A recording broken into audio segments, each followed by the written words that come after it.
Hello everybody, this is Chris, otherwise known as the Big Blue Baller, back with another NBA 2K20 My League YouTube video, and today we have quite a doozy for you. Why did I just say doozy? I don't know. You know what? I'm just going to leave that in there.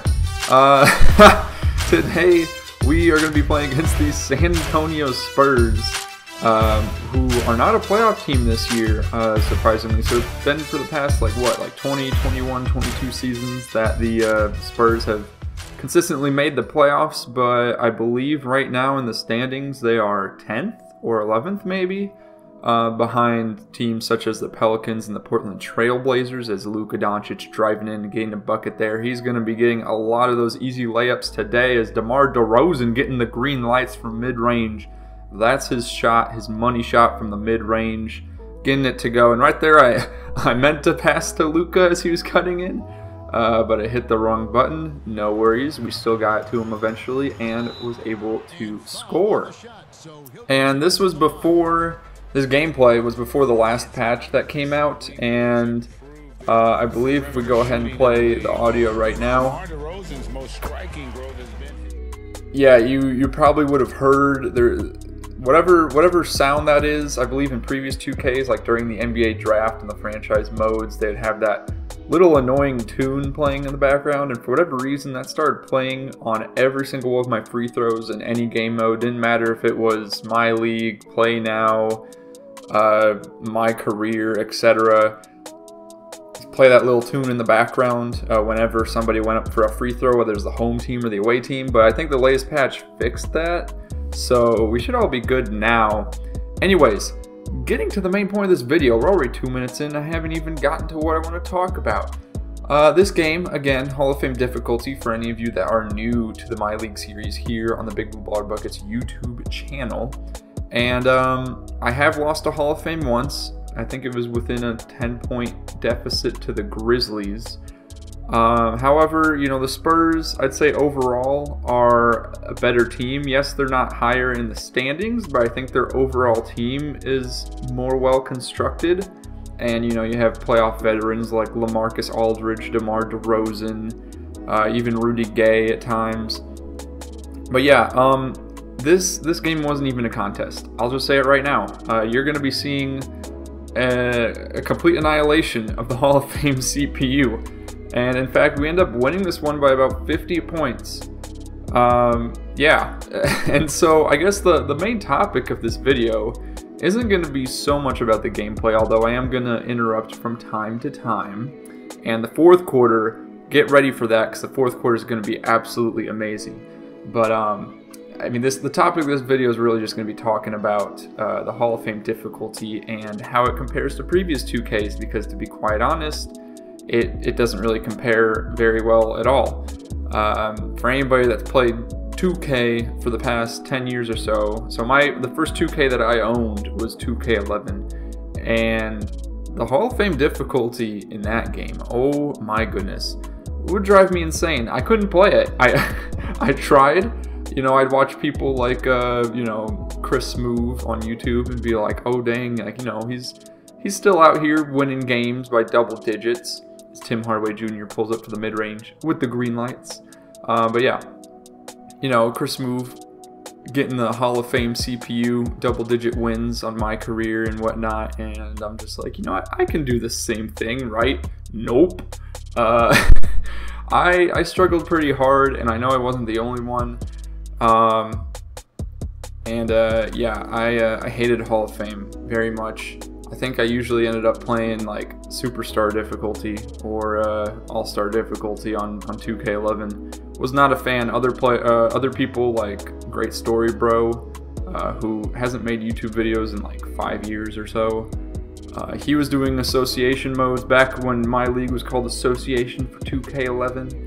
And he was one of the guys I like to watch, and he started out on Superstar and then worked his way up to Hall of Fame. But I mean, ooh, look at that alley-oop. But yeah, Hall of Fame difficulty was a lot harder back then. It felt like the game was trying to cheat you almost. Like, even if you took a good quality shot wide open, wouldn't always hit it, and then especially if it's a missed three-pointer, you know, long rebound, other team gets on the fast break. Really any time that the Hall of Fame CPU in 2K11 was on a fast break, it just felt like you were done for. And I mean, I remember I had like, I think Carlos Boozer hit a contested corner 3 against me at some point. For those of you not familiar with the name Carlos Boozer, he's not exactly known for his 3-point shooting. And I mean, I just all the time, like anybody that was considered a mediocre player automatically turned into Michael Jordan, and it was pretty hard to compete with. So it felt like the game was always cheating you. But this year, I don't feel that so much. I don't feel a change in the way. Hold up, I gotta interrupt myself again. Maxi Kleber, this is what I'm talking about. Hall of Fame on 2K20, nowhere near the level of difficulty of Hall of Fame on 2K11, in my opinion. And that's not me saying that I'm such a great 2K player, because, I mean, like, I'm good. I'd say I'm a good 2K player, but I don't think I'm that good. Like, I did lose to Hall of Fame against the Grizzlies, okay? So, let's not get too caught up or ahead of ourselves here. But yeah, like, it doesn't feel like the game is necessarily as challenging as it was in previous 2Ks, because it doesn't feel like the decision making of the players changes a whole lot. And maybe I just haven't played enough on the other difficulties to really give that kind of full depth analysis, because I've been mostly playing on Hall of Fame. But from what I've been able to tell, it just feels like the decision making of the players doesn't change at all between the different difficulties. It just feels more like shots are a little bit more likely to go in for the CPU and a little bit less likely to go in for you, which is what you'd expect based on the sliders and everything. And that's also the difference between this year's 2K and something an older 2K, like 2K11, 2K12, 2K13, is that difficulty is based on the sliders in the recent 2Ks, whereas back then they had both a difficulty setting and slider setting for the likelihood of shots going in.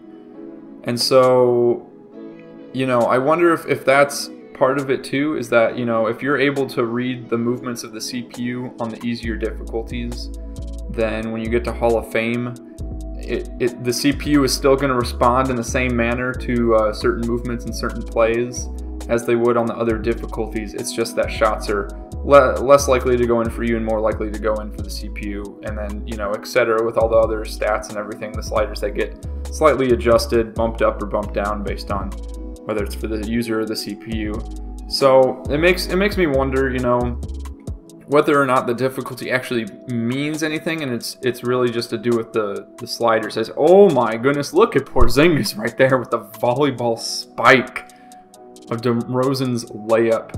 And there's another block right there, going with the touchdown pass to Luka Doncic, who's going to pass it off to Dorian Finney-Smith with the green lights from the mid-range.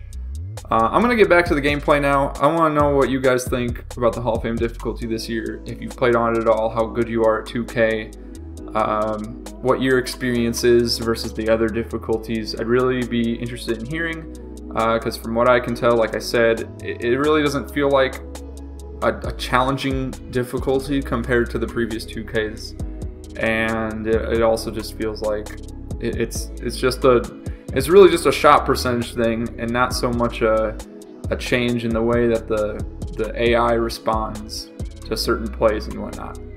But getting to the end of the third quarter here, you can see we're already up now by 52 points after JJ Barea makes another 3 from the wing. And getting into the fourth quarter here, you know, I was thinking about it, I'm like, there's some good highlights from some players out there, but you know, what's the point? Let's just show Boban highlights all fourth quarter. As right there, you get his own offensive rebound and slamming it down on the Spurs. Here we go again, Kid Gilchrist backing him down and passing off to Boban. Not able to finish there, but we're going to get him up to the free throw line. Going to put this one up, not a green light, and it's going to go in and out because 2K despises Boban, I guess. And then gets the second free throw right there. Here we go again, trying to get Boban in the post. We're going to call a pick and roll instead, running with JJ Barea. and able to get the defender off of him, passing it to Boban, who wasn't necessarily wide open, but open enough to get that ball and get the layup to fall down. Here we go again, pick and rolls for days. Here we go, Boban knocking the defender over, getting the green release in the paint.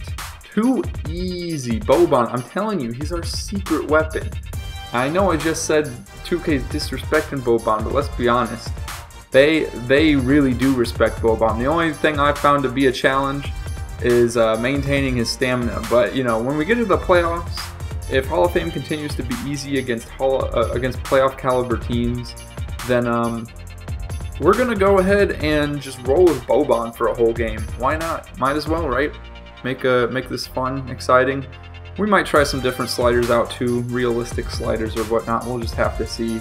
Is right here on the fast break. Curry passing off to Boban, getting fouled and going to the free throw line. Once again, he's got 9 points right now. Make that 10 points in 8 minutes of gameplay. Here he goes again, missing the second free throw. It's no big deal though. Boban's still getting it done, and we're still up by about 50 points here. Boban running the fast break. Gonna go for the spin move. Up and under. And one. Too easy. Boban getting it done here late in the game for the Mavericks. 13 points now. Keep them going. Keep them counting. Running this double pick play. Boban was lazy there. Didn't even set the pick until way after Brunson was running off the screen. And getting a little caught up here, but you already know we're going to try to go to our man once again as the shot clock is expiring. Still getting the green release anyways. And getting that one to fall. All of his points coming in the fourth quarter. Once again, we're going to get it here. Try to get it to Boban, running this pick and roll. You already know. Brunson getting it off to him. Getting the defender caught with the up and under. And Boban playing mind games. And yeah, you know, we're already going to win this game. And the respectful thing to do would be to hold the ball. But Hall of Fame's CPU has been hitting me hard for years, and it's about time we get some payback. Man, I couldn't even find the words right there. I was too excited. Boban getting the dunk with less than 2 seconds in the game. Gonna go ahead and win this one 135-77. Absolutely embarrassing for the San Antonio Spurs and for the Hall of Fame difficulty CPU. So I hope you guys enjoyed this one. Don't forget to leave a like and subscribe for more NBA 2K20 My League. A couple series coming up that I've mentioned in the past few videos. We got that 1v1 CPU series coming soon, where we're going to see who the best 1v1 player is in the NBA, in the current NBA that is, and we have all the tournament brackets on bigblueballer.com. Also going to be having a park series soon, so stay tuned for that. And hope you all enjoyed. Once again, like and subscribe for more. And to all my big blue ballers out there, let's get that bread, and I'll see you all on the next one.